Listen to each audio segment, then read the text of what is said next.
Olá pessoal, aqui é Marcos Nunes do canal É Seu por Direito. Põe a vinheta aí.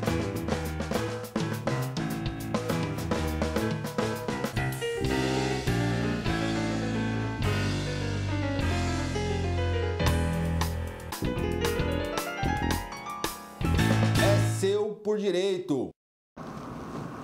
Bom, antes de mais nada, né, vamos lembrar aqui, não custa nada. Se você tiver a sua vídeo pergunta, você manda aqui, ó, pro nosso canal do WhatsApp, seu vídeo pode aparecer aqui no canal, tá bom?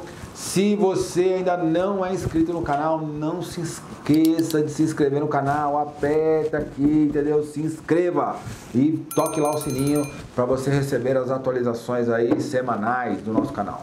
Vamos lá! Estamos aqui, nós vamos encerrar essa fase aí, o quarto episódio da série, sobre aí o trâmite do processo. Nós vamos terminar nossa série até a sentença, né? E adiante, numa outra época que não sabemos qual ainda, falaremos ali da sentença adiante, né? Das possibilidades de recursos e tal. Mas interessa saber, né? Porque as pessoas me perguntam muito assim, mas aí já viram lá a sentença e ganhou ou perdeu e ficam indignadas às vezes com o resultado, às vezes ficam felizes com o resultado e que tudo depende do que aconteceu até aqui. Às vezes não, mas tudo depende do que aconteceu até aqui, né? Ou deveria. Pois bem, vamos relembrar aqui rapidamente, né? No processo civil primeiro. Um entrou com a ação porque aconteceu determinado fato contra o outro, aí entrou com a ação, citou, apresentou defesa, veio lá um despacho saneador, decidiram quais eram as provas que tinham que ser produzidas, produziram as provas, seja perícia, seja prova testemunhal em audiência, né? Seja a prova documental e tal. O processo está maduro para a sentença, né? A partir daí, né? E aí eu digo isso porque às vezes não é necessário que tenha audiência. Isso aconteceu muito comigo já. E o cliente tem um processo que a prova, né, era essencialmente documental, né? Não precisava provar nada com testemunha. Por exemplo, a história do contrato que eu exemplifiquei, né, na semana passada. Você disse que eu comprei o apartamento, eu digo que eu não comprei. Não tenho contrato, eu não vou ter uma testemunha para dizer que eu comprei o apartamento. Isso não encaixa, né? Então, sendo assim, a prova testemunhal seria absolutamente desnecessária, porque você não prova uma compra dessa natureza com uma testemunha, né? E sim com um documento. Então, o processo poderia ser julgado. Acontece muito dos clientes ligarem assim, poxa, já julgou meu processo, eu não tive nem audiência, eu não vi nem o juiz, né? Acontece, né? E eu digo assim, olha, que o seu processo particularmente não precisava desse tipo de prova em audiência, tá? Mas enfim, o processo estava lá, maduro já, produziram as provas que tinham que ser produzidas, tendo audiência ou não, e o processo vai para a sentença. O que é isso? A sentença, ela põe fim ao processo, né? Não estou falando dos recursos ainda, né? Mas a sentença, ela põe fim ao processo. É a conclusão da prestação jurisdicional, né? O que significa, essencialmente, dizer que o magistrado vai dizer quem tem razão, né? Se é a parte A ou a parte B. Em tese, com base no quê? Nas provas que foram produzidas e no direito que foi alegado, né? E aí você me pergunta, mas teve uma decisão que foi injusta. Pode ter acontecido uma decisão injusta, primeiro, ou porque a prova que deveria ter sido produzida não foi, né? Necessariamente tinha que ser produzida, não foi, ou porque o entendimento do juiz foi contrário, né, à própria lei ou à justiça. Aí você me pergunta, isso acontece? Um juiz decide contra a justiça? Um juiz decide contra a lei? Decide. E há muitos juízes, né, que decidem contra a lei. Por isso existem os tribunais para os recursos, que não é objeto da nossa discussão de hoje, né? Vamos falar da sentença, de novo. Aí teve lá a produção de todas as provas, tá? O juiz, né, vai analisar o processo. O A diz isso, o B diz aquilo e a prova diz outra coisa. Aí o juiz julga o processo. Vamos dar um exemplo que o A tivesse razão, né? Se o A tivesse razão, que foi a pessoa que entrou com a ação, que foi o autor da ação, né? O querelante, o requerente, qualquer um desses termos que você queira utilizar, né? Ele entrou com a ação e daí o juiz olhou o processo e falou: o A tem razão, quem entrou com a ação tem razão. Então eu julgo a ação procedente. O que significa essa palavra procedente? Procedente é porque ganhou a ação, né? Quem ganhou a ação? O autor. E se tiver constando lá no final, julgo improcedente, é o inverso, foi o réu, né? O réu perdeu o processo, tá certo? Então vamos pensar aqui, um exemplo básico.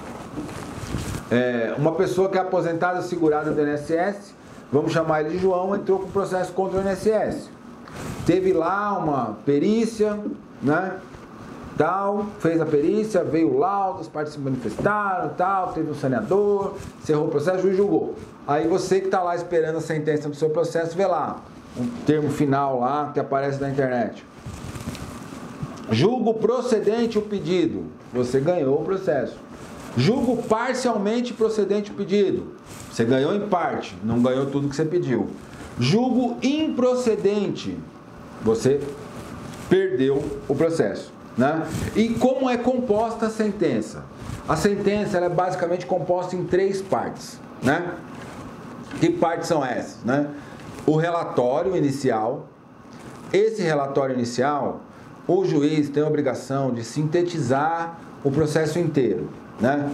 Vou dar um exemplo básico aqui.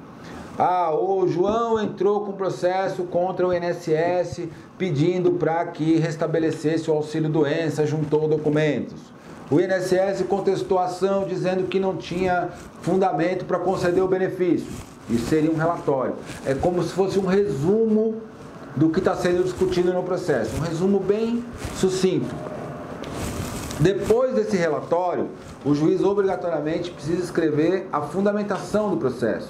Porque toda decisão judicial, obrigatoriamente, ela precisa de fundamentação.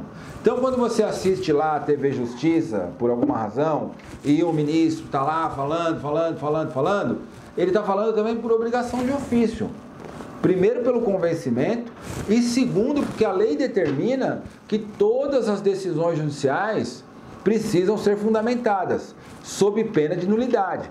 Então, ele não pode simplesmente falar assim, indefiro, defiro, julgo procedente. Mas julgo procedente com base no quê?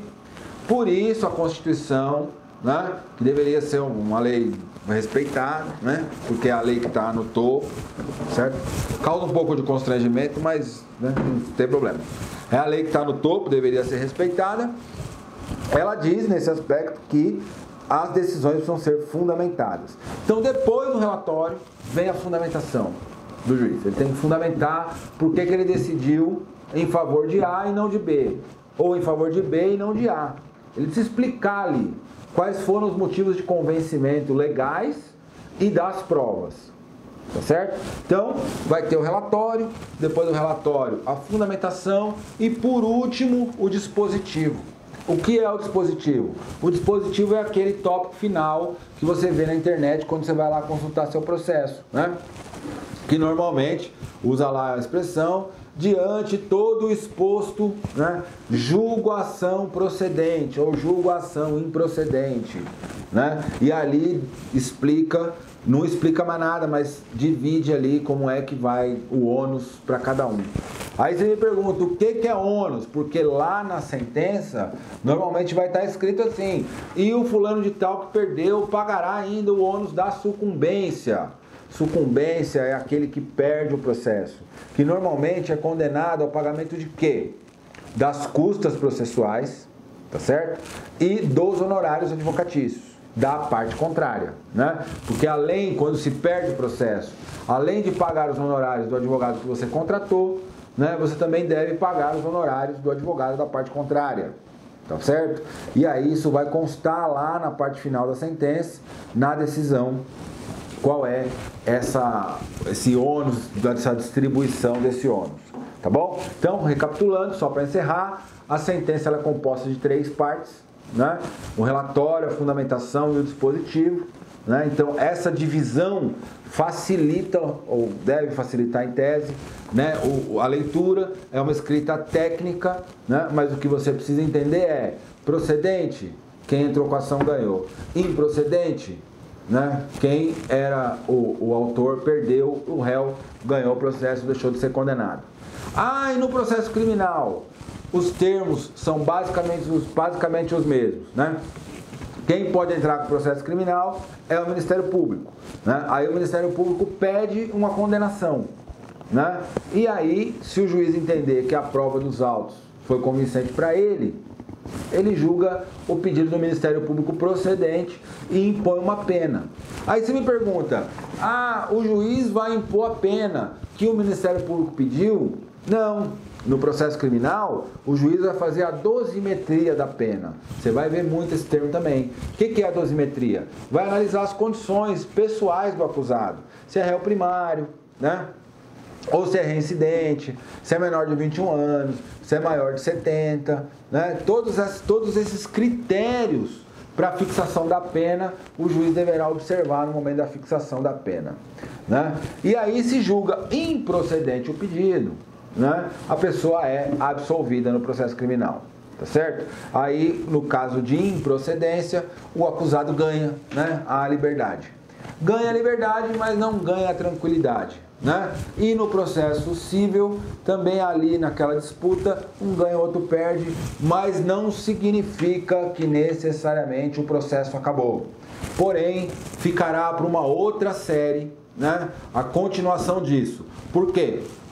Com a sentença, se não houver recurso, há o trânsito em julgado. Trânsito em julgado é uma expressão que diz o seguinte: não cabe mais nenhuma discussão sobre esse objeto, sobre essa sentença. Isso significa trânsito em julgado, né? Agora, o nosso sistema jurídico permite uma série de recursos. Então a sentença só passa a valer depois que todos esses recursos forem utilizados. É o que está na lei, né? Basicamente é isso. Porque ninguém pode perder sua propriedade enquanto não discutir até o final. Em tese, né, a liberdade deveria ser do mesmo jeito, e assim consecutivamente. Então, para encerrar o programa dessa semana e essa série, vamos acabar com a sentença, né, e deixando para vocês a grande pergunta. Até aí, será que único e exclusivamente um único juiz seria capaz de fazer uma avaliação sem erro nenhum? Eu duvido. Porque, se não fosse assim, não existiriam os tribunais superiores e tantas sentenças não seriam reformadas. Então preste atenção, fique conosco. Esse é o canal, é seu por direito. Até semana que vem com outro tema, outra conversa.